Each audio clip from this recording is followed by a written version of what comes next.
Fala pessoal, seja bem-vindo a mais um vídeo. No vídeo de hoje vamos ver as últimas informações do Verdão.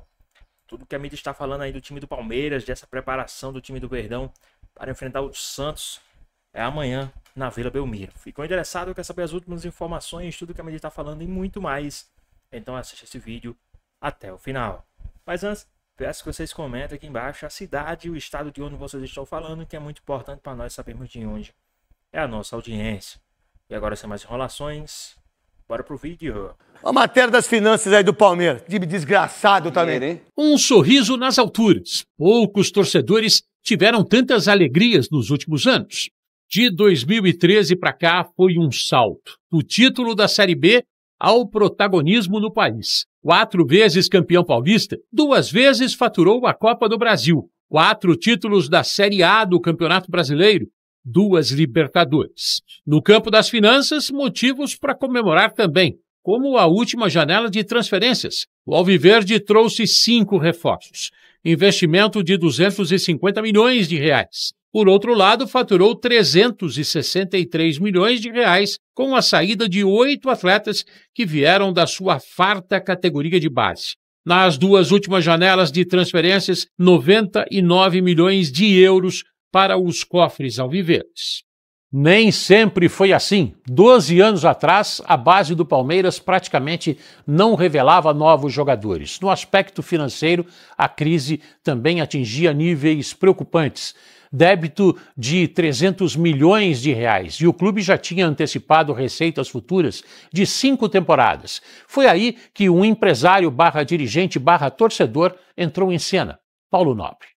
Paulo Nobre foi eleito presidente em 2013 e ficou no comando do clube até o final de 2016. Luciano Paciello foi o diretor financeiro na ocasião. Ele nos conta o tamanho da encrenca quando Paulo Nobre assumiu.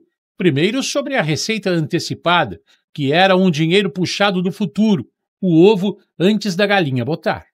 Os 275 é dinheiro que foi antecipado de todos os anos posteriores. Então, ou seja, são 275 milhões de reais que deixaram de entrar no caixa do Palmeiras de 13, 14, 15, 16, 17, sei lá o período, e foi antecipado. Então, ou seja, aquele dinheiro faltou. Então, ou seja, Tirone, Beluso, não dá para precisar qual deles tomaram, anteciparam todos esses valores na gestão deles. Isso era proveniente de onde, essa receita? Então, a receita era de direito de transmissão, Campeonato Paulista e Campeonato Brasileiro.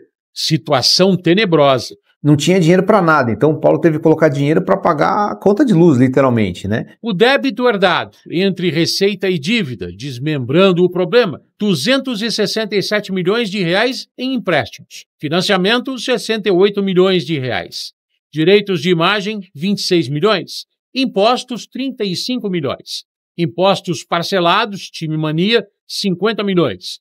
Contas a pagar, 65 milhões. O clube teve que entrar no Profut, Programa do Governo de Modernização da Gestão e Responsabilidade Fiscal do Futebol Brasileiro.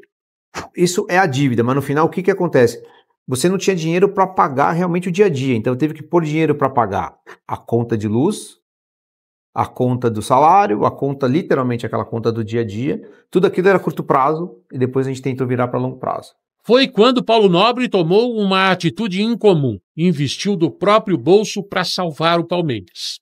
Precisamente, não sei te dizer, mas assim, mas foi perto de 200, 240 milhões de reais. Se ele não tivesse feito isso? Se ele não tivesse feito isso, realmente teria sido bastante complicado. O Palmeiras não estaria hoje vivendo o que está vivendo os dias de glória. Não havia outra saída. A gente tentou, nós fomos em diversos bancos, fundos, mas assim, acho que não cabe na palma das 2 mãos aqui. Então, todos eles deram negativo, né? Por conta do risco de crédito, risco de imagem, uma série de coisas. Então, a última das últimas opções foi exatamente o aporte que o Paulo fez. Então, ou seja, do ponto de vista conceitual, o que foi feito era o que a gente pensava em fazer com um banco, com um fundo para poder fazer todo esse trabalho. E no final, se não fosse os recursos que o Paulo aportou, infelizmente, eu não conseguiria ver. Para o torcedor entender. Se a gente for levar para uma vida de um cidadão comum, então ele devia no banco, no cartão de crédito, na padaria, na quitanda, na escola. Ele foi lá, pegou um grande empréstimo consignado, quitou todos esses caras aqui. O empréstimo consignado, ele, sei lá, vale de 36, 48, 60 meses e desconta do salário. Então, ou seja, ele pôde, de certa forma, liquidar todas essas dívidas aqui, deveu para um cara só, pagando todo mês um pouquinho, e aí ele equalizou. E aí fica de longo prazo. Então, aquilo tudo que ele devia para pagar amanhã, ele alongou para pagar em 60, 70, 80 meses. Então, basicamente, trazendo isso para a vida de uma pessoa normal, foi basicamente o que a gente fez. O acerto era devolver o valor investido por ele em 10 anos. Em 3, o débito estava quitado. Gestão, né? Então, no final, o que acontece? Toda a estruturação foi feita com 4 bases de receita. Então, patrocínio, material esportivo, sócio-torcedor e televisão, eles entravam numa conta, um pedaço disso pagava a dívida, outro pedaço voltava para a operação. E aí o que aconteceu? Ao final a cada 6 meses, você fazia como fosse um encontro de contas. Só que nesse período o que acontece? Entrou Crefisa, entrou outros patrocínios, então foi aumentando a receita. Então no final a gente foi pré-pagando a dívida com o incremento da receita. Então cada vez que aumentava a receita, a gente tinha que pagar mais. Por quê? Porque era o acordo que a gente tinha feito com o fundo que administrava os valores que tinham sido aportados na ocasião. Então, pré-pagava. Teve um ano específico, se não me engano, acho que foi em 2017, acho que foi pago quase 100 milhões de reais. Como explicar, então, que o sucessor de Paulo Nobre também assumiu a presidência com uma dívida de quase $500 milhão, 504 milhões de reais, 200 milhões mais alta que no início da era Paulo Nobre? É só olhar para a receita, conta o diretor financeiro, que ficou mais 2 anos no cargo na gestão Maurício Gagliotti. O Gagliotti assumiu final de 16, ele era 504, mas se você tirar as antecipações dos recebíveis que eu gosto de mencionar, 410 milhões. A dívida? Só que qual é a diferença? Aquele ano de 2016, ele faturou 478 milhões de reais. Estava muito, muito caminhado. Aí depois, em 2017, a receita já vai para 504 e 2018, 664. Então, ou seja, e a dívida, ela não cresce, ela vai para 391 em 17 e 478 em final de 18. A balança financeira era animadora, vinha numa crescente. A receita era perto de... Então, rapidinho aqui. Quem vocês acham que foi o principal, né, presidente aí do Palmeiras desses últimos 3 aí? Quem vocês acham que foi o principal aí presidente do Palmeiras, para o Palmeiras hoje tá desfrutando de tudo isso? Deixa aqui nos comentários a sua opinião, hein? E aquele ano de 2013, acho que foi perto de 170 milhões de reais. E, salvo engano, em 2018 bateu perto dos 620 milhões de reais. Então, ou seja, você está fazendo uma conta de padaria, 370% de aumento de uma outra. E diversificou, né? Então, você tem uma diversificação grande. Então, antigamente você tinha basicamente 3 pilares de receita: TV, patrocínio, jogos. E um pouco ali de venda de jogador. Com o passar dos anos, ele diversificou. Então você tinha TV, você tinha jogos, você tinha patrocínio, você tinha o sócio avante, que ficou muito importante, né? Ou seja, virou uma pilar importante. Quando nós chegamos era por volta de 1 milhão por ano. Em 18, quando eu saio, ele era perto de 48 milhões de reais. No meio do caminho chegou a Crefisa, ainda na gestão Paulo Nobre. Passou por Maurício Gagliotti, que contratou o treinador mais vencedor da história alviverde, até Leila Pereira virar presidente. Ela foi eleita no final de 2021. A dívida, quando Leila assumiu, era de 622 milhões de reais, 172 milhões para as empresas dela, valor usado para tocar as coisas do clube e contratação de jogadores. Dudu, disputado pelos rivais, foi uma das grandes aquisições à época. Essa dívida com a Crefisa foi quitada no final de 2024. Ninguém da atual administração quis gravar entrevista, mas fizemos alguns questionamentos que foram respondidos por escrito. Começamos pela dívida atual do Palmeiras. O último balancete apresenta um rombo de quase 890 milhões de reais. A dívida compreende os valores a serem pagos pelo clube com a aquisição de atletas, comissões e impostos parcelados. Importante ressaltar que nenhuma conta está com o prazo de pagamento vencido, diz o Palmeiras em nota oficial. Sobre as receitas do clube, de acordo com o último balanço. De acordo com o balanço financeiro de julho, o Palmeiras acumulou nos primeiros 7 meses de 2025 a receita de R$1.120 milhões e superávit contábil de 366 milhões. A origem das receitas: venda de jogadores, direitos de transmissão, premiação, propaganda, programa sócio-torcedor. Mas e como quitar a dívida chegando perto de R$1 bilhão? A resposta do Palmeiras: o objetivo não é zerar a dívida, mas manter o equilíbrio entre receitas e despesas, de modo a garantir o crescimento contínuo e sustentável da instituição. O foco é assegurar equilíbrio permanente entre competitividade esportiva e sustentabilidade financeira. Então o Palmeiras faz uma gestão correta, mas no limite do que é razoável para não desandar. Só tem que tomar cuidado aqui, é sempre o alerta que eu faço, para não exagerar na dose e se perder, porque quando o clube erra, exagera na dose, se perde, a tendência é que essas dívidas elas se acumulem tão rapidamente que o clube fica incontrolável, que é o caso do Palmeiras, de São Paulo, o caso de Corinthians mais recentemente.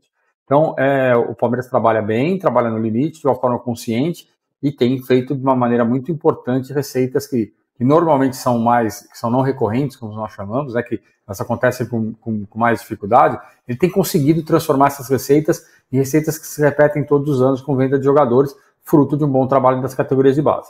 Então, o Palmeiras, eu não diria que o Palmeiras não tem risco, mas o Palmeiras trabalha sempre muito justo do ponto de vista financeiro. Premiação acumulada até agora em 2025 pelas competições disputadas, R$320 milhões. E segue a engenharia para manter as finanças equilibradas e o sorriso no rosto do torcedor. Uma coisa puxa a outra. Só para acrescentar, Ricardinho, 5 paulistas, 4 brasileiros, 2 Copas do Brasil, 2 Libertadores, 1 Supercopa e 1 Recopa, e vai ganhar a Libertadores esse ano, o que vai dar 3 Libertadores. Isso tudo, você sabe quanto que vale tudo isso de grana? Veloso. O Palmeiras vem batendo recorde, né, de receitas. Esse ano vai ser mais um, tá esperando chegar próximo de 1 bilhão e 700, esse ano pode chegar a esse valor. Então realmente demonstra muito essa matéria a importância que teve o Paulo Nobre. Grande matéria, né, Galvão? Nessa ascensão do Palmeiras. Na moral pros caras que fizeram, né, Veloso? Nessa ascensão do Palmeiras, a participação do Paulo Nobre, que quando chega, o Palmeiras, foi dito, né, não tinha dinheiro nem para pagar a conta de luz, não tinha dinheiro para o dia a dia, é o aporte do Paulo Nobre, que a partir dali as coisas começam a se equilibrar. A inauguração do Allianz Parque tiraram o sarro dele quando ele era, né, candidato. A inauguração do Allianz Parque também, os shows que começaram a acontecer, então receitas novas chegaram ao Palmeiras e aí a gente viu toda essa ascensão. Ele foi um sassá. O resultado disso são os títulos também. É verdade. A única coisa que vocês fazem na fraude é quando vocês enfrentam o Corinthians. Pra você ver a fala do Veloso, o time desgraça. Foi 1 minuto. A minha ontem eu fiquei quase meia hora falando. É só pra gente ver a diferença. Vai ficar merchan dele. A diferença que tem de um time organizado e de um time que tá patinando ainda. Lá eles não têm amante. Os caras não bebem. Não traz esposa. As mulheres, tudo certinho. Ninguém viu, não vejo as mulheres do jogador lá com bolsa Louis Vuitton. Vocês vão ver o que essa moça vai fazer na Copa do Mundo, lá no Canadá, nos Estados Unidos e no México. A hora que ela chegar, a Virgínia lá, com as bolsas dela, com os aviões, com o jato e a boleirada, tudo no hotel. Vocês vão ver. Vocês, pai, os caras estavam falando que só pra ir namorar o Vinícius Júnior levou 60. Nossa. Na casa do Vinícius. Não sei se é verdade isso. Acho que o Léo Dias que falou. E se não falou também, eu falei, já tá falado. Maravilha. E como é que você tem a certeza que amanhã o Santos ganha dessa potência? Nada a ver catraca de canhão com conhaque de alcatrão. São duas coisas distintas e diferentes. Amanhã o Palmeiras não vai ganhar do Santos, porque o Santos precisa desses 3 pontos para não ser rebaixado. O Palmeiras precisa de pontos. Eu particularmente estou torcendo para isso, porque eu não quero o Palmeiras mais uma vez campeão. Porque se ganhar amanhã, ganha o título. Mas não vai ganhar. Quem vai ganhar vai ser o Santos. Não vai. Flamengo ganha, Palmeiras não ganha. Estou falando isso hoje. Não é que o Santos tem um super time, mas tem a obrigação de ganhar. E o Neymar vai fazer a diferença, vai ser o segundo clássico dele jogando pelo Santos. Eu aposto no Neymar. O Neymar com meia perna, ele é melhor do que... Ó, eu vi você 80%. Eu vi você com meia perna lá no Camarão, lá na Vila Madalena, no Carnaval, lá, o que aconteceu lá? Quem também falou aí a respeito do Palmeiras, a respeito da preparação do Verdão e muito mais, foi o pessoal aí do Jogo Aberto, na hora do debate. Vamos olhar tudo que eles falaram, que tá bem interessante aí, as análises que eles fizeram aí a respeito dessa partida. Falando em Palmeiras, vamos aproveitar já para ver as notícias do lado palmeirense do clássico. Para se construir uma fortaleza é preciso de regularidade e assim como uma obra no futebol é importante também ter peças de reposição. E nessa construção em busca do título do Campeonato Brasileiro, o líder Palmeiras entra em campo neste sábado contra o Santos na Vila Belmiro e repleto de desfalques. São praticamente 12 baixas entre convocados, suspensos e lesionados. E Abel Ferreira vai precisar improvisar. Faz parte do jogo. Nós temos realmente uma equipa recheada de bons jogadores. Temos que nos adaptar e preparar com os recursos que temos para esses jogos. São 7 jogadores convocados, 2 suspensos e 3 machucados. No treino de ontem teve até uma novidade. O Everton avançou no cronograma de recuperação da fissura na mão direita e começou a trabalhar com bola, mas segue como desfalque. Carlos Miguel continua no gol alviverde. Com tantas baixas, o Palmeiras pode precisar da base para compor o elenco no banco de reservas. Ontem, o volante Larsson participou da atividade e pode ajudar a equipe numa posição bem desfalcada nesse jogo. O garoto que já foi relacionado tem a chance de fazer sua primeira partida pelo time profissional, já que Lucas Evangelista está lesionado e o Andrés Pereira suspenso. Felicidade imensa de poder ir para jogos e vivenciar experiências diferentes e eu estou tentando aproveitar ao máximo, né? Ainda a oportunidade ela não chegou de fato, mas eu estou muito tranquilo enquanto a isso, trabalhando todos os dias para que quando a oportunidade apareça eu esteja pronto. Enquanto o volante do Sub-20 aguarda a chance, Aníbal Moreno deve aparecer improvisado na função de camisa 8. O Palmeiras ainda trabalha para diminuir o número de ausências e Flaco Lopes pode estar de volta. O atacante, que está com a seleção argentina para o amistoso contra Angola, será liberado logo após o jogo de hoje à tarde e deve voltar para o Brasil em voo fretado. O Verdão espera ter o jogador no confronto de amanhã, pelo menos no banco. O Palmeiras pode entrar em campo na Vila Belmiro com o Carlos Miguel no gol, Kelvin, Murilo, Micael e Jefté, Bruno Fux, Aníbal Moreno, Maurício, Rafael Veiga, Felipe Anderson e na frente Bruno Rodrigues, ou quem sabe Flaco Lopes, se conseguir voltar a tempo em condições de jogo? Contra o Santos é um jogo difícil, porque é na casa deles, né? Então eles também estão brigando pelo rebaixamento, para não ser rebaixado. Então eu tenho certeza que eles vão vir também forte também, mas a gente tem se preparado bem. Enquanto isso, Abel Ferreira monta o time ideal disponível para essa reta final do Brasileiro, para o Verdão não bater na trave. Ferreira, ele trabalhando como sempre, não é? Marco Aurélio Cunha é um Palmeiras desfalcado, pero no mútil, porque a qualidade ainda existe. Palmeiras forte. Você quer mudar a opinião? Não. Assim, não? O Palmeiras forte. O problema é que esses caras não jogam junto um jogo desse nível toda hora. Então, o entrosamento, a comunicação... eu vi contra o Juventude uma dificuldade. Mas Juventude em casa é diferente do Santos querendo sair do rebaixamento na Vila. É muito diferente. Eu volto a dizer a vocês... O Santos vai ter que pressionar, vai ter que fazer gol, não vai? Eu volto a dizer para vocês, não carreguem um jogo para o outro. Cada jogo tem a sua história. O Santos está precisando vencer. O Palmeiras precisa vencer, porque se ele empatar e o Flamengo, que já ganhou do Sport, com todo respeito ao Sport, na situação que o Sport está... Com todo respeito, eu respeito os clubes. Mas na situação do Sport, é impensável pensar o então Flamengo. Então nem vai o Sport. Até o pessoal que vai assistir o jogo lá vai torcer pro Flamengo. O Sport ganha do Corinthians, doutor. Venderam o mando de campo. Não perde tempo, é o Flamengo. Bruno Henrique liberado. Eu queria entender a cabeça do doutor. Vamos só lá. uma rápida sublinhada, Ele não terminou ainda. Não, mas é rápido, ele não terminou. Já debate, doutor. Doutor fala o seguinte, você fala um pouquinho, Palmeiras vai ter... o Palmeiras vai ter dificuldades porque esses jogadores não estão acostumados a atuarem juntos, correto? O Santos tá acostumado a jogar junto e não ganha ninguém.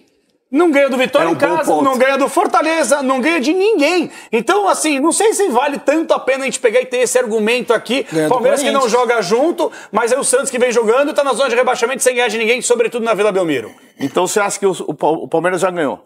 Eu vou torcer pro Santos, mas o Palmeiras então vai ganhar. Responde. Esses jogos são diferentes, gente. Vocês têm que entender. Só que vocês estão esquecendo que com o titular completo, o Palmeiras não foi frente para o Mirassol, no Maião, na casa do Mirassol. Então o Palmeiras também está pressionado porque perdeu na última rodada e porque tem o Flamengo no cangote. Cada isso jogo aí. é um jogo, Renata. O Vasco, o Juventude foi lá e ganhou do Vasco em São Januário. Futebol é assim, o Bragantino ganhou do São Paulo. Então, essas previsões de achismo não ocorrem. Eu acho que então vamos embora pra casa, doutor. A gente não pode projetar o que vai acontecer, a gente não opina. O Palmeiras é mais time, mais elenco do que o Santos hoje. O Santos pode surpreender, o Santos pode golear o Palmeiras, não vai. Mas o Santos pode vencer o jogo, pode, mas assim, não deve. Não é a probabilidade maior. Mas do jeito que o Chico tá falando, eu acho que o Santos não tem que entrar em campo também. Porque você tá falando como se o Palmeiras já tivesse vencido a partida. Nós temos que falar antes do jogo. Antes do jogo é uma tendência. Chico, o Palmeiras é melhor. Você é corintiano. Quem é o favorito? Na minha opinião, jogando na Vila com o Palmeiras todo desfalcado é o Santos. Minha opinião. Então você não sabe o que é favoritismo. Rapaziada, é o jogo da vida, é o jogo da vida pro Santos. O Santos, quando pegou o seu time Corinthians lá, meteu 3 no Corinthians. Seu time Corinthians. Meteu 3 no Corinthians. O Corinthians é o Palmeiras? Então o Corinthians é o Palmeiras? O Corinthians é o Palmeiras? Não é. Longe de ser o Palmeiras. O Corinthians é... Vocês querem falar do Corinthians, não vamos falar do Corinthians. Gente, o que vocês talvez não estejam pensando é que tem duas brigas nessa história, assim. Uma é de título e a outra é de rebaixamento. Por isso é difícil. E aí, pessoal, rapidinho aqui, vocês acham que mesmo jogando na Vila Belmiro, estando com quase todo o time desfalcado, o Palmeiras ainda é favorito, enfrentando o time do Santos, enfrentando o Neymar dentro da Vila Belmiro? Qual a sua opinião? Comenta aqui embaixo também o seu palpite para essa partida. Vamos voltar aqui pro nosso... Então, mas assim, eu tô junto com o Chico Capelanes por questão do favoritismo do Palmeiras, porque esse time já provou. Esses caras que estão entrando aí são caras que vários jogos entraram e decidiram partida pro Palmeiras. Como que fala que não tá entrosado esses caras? Obviamente que o Palmeiras tá entrosado, time A, time B, time C, time D, porque o Abel cobra isso dos caras. E o Santos não encontrou nenhum time titular ainda. É isso aí. O Santos, a gente não sabe quem joga, não sabe quem que é titular, se joga o Bilal, se joga o... Que é isso? Não é o nome do cara? Peraí, chega devagar, Ibrahim, desculpa, Ibrahim, mas é o sobrenome do cara. Esse aí caiu. Entendeu? Então, tipo assim, a gente não sabe quem joga. O Vojvoda não deu uma identificação pro time. Agora você pega o Santos, entra totalmente sem confiança dentro de um jogo. E o Palmeiras, que tá confiante. O Bruno Rodrigues, que voltou depois de tantos anos e parece já voltou. Que nem saiu. Pois é, então assim, você não deu favoritismo pro Palmeiras e falar que o Palmeiras hoje vai mandar ataca no Santos amanhã, né? Pegando esse gancho do aí Bilal não tem aqui, como. Eu gosto do pau a pau, que vocês sabem, entendeu? De fazer tete a tete, mano a mano. Eu gosto do X1. Se fizesse o X1 aí, de Palmeiras e Santos, o Palmeiras venceria o Santos. Tá, mas vocês não estão curiosos. Eu tô achando engraçado que vocês são muito observadores e atentos. Ninguém ficou pensando para que time o Edu Dracena vai torcer. O que é mais importante pro Edu? Lutar contra a Série B ou lutar pelo título nesse momento? E aí, Edu? Pode falar a verdade. Dá um papo reto, mano. Isso é que dá ter dois amores. Ô, doutor, isso que dá pra fazer história nos dois clubes, né? Você tem uma história. É isso que dá, entendeu? Fica só nenhum. Acabou com o doutor. Mas a questão é o seguinte que eu vejo. É um jogo duríssimo para o Santos. História do Santos. Até pelo momento do Santos. Até porque a gente vê que os jogadores estão sem confiança nenhuma para jogar. E como o Cicinho falou, o Vojvoda ainda não encontrou um esquema tático, não encontrou um time ideal. E o Capelanes falando é verdade. Os dois jogos que o Santos tinha para pontuar, que era contra o Vitória e o Fortaleza, infelizmente não conseguiu. E times que estavam lá embaixo. Então isso é muito complicado para o Santos. E a questão é, o Santos sempre pensa no próximo. Não, no próximo vou ganhar. Não, no próximo vou somar pontos. E não, eu acho que o próximo o Santos vai ganhar, sem ser o Palmeiras. Então, você tem que pensar no hoje. Infelizmente, e pega o hoje... O próximo não é o Mirassol? Obrigada, Chico. E hoje é o Palmeiras. E um Palmeiras que vem de uma derrota para o Mirassol, né, muito desfalcado, mas você vai ver um esquema tático, você vê o que o Abel pede para os seus atletas. Então, eu vejo assim, vai ser muito difícil para o Santos. Por mais que eu gosto... Tenho uma consideração, eu tenho um orgulho muito grande de ter vestido a camisa do Santos, mas eu acho muito difícil o Santos vencer o jogo. Ronaldão, e você que tá só observando tudo, só no camarote. E fiz algumas anotações aqui que o Chiquito falou que tem que escolher batalhas. Escolher batalhas, porque eu sei não. Tem algumas que são mais perdidas do que outras. Quais outras anotações? Você fez mais alguma? Agora teve uma menina que falou, tá no cangote. Teve uma menina que falou, o Flamengo tá no cangote. Tá no cangote. Dorme no barulho do dorme Flamengo. no barulho que tá no cangote. Vocês acham que o Abel Ferreira não sabe disso? Agora não sabe que esse jogo é fundamental? Isso, teve um aí também que falou assim, cada jogo tem a sua história. Quem falou isso daí? Doutor Lapada, tomou Lapada. O clima tá tenso nesse estúdio, tá um clima de clássico aqui. É muito bélico. É isso, Everton. E você, tem alguma opinião? Você acha que o Santos com o Neymar agora vai surpreender? O Palmeiras desfalcado vai vencer, vai perder, vão empatar? Qual é o seu prognóstico por aí? Milton Cunha. Então, primeiro, destacar que você está enrolada brilhantemente na bandeira do Uruguai, né? Então, assim, você nunca erra, um negócio impressionante, Renato. É que você vai projetar, você olha, o Palmeiras é melhor que o Santos em absolutamente tudo.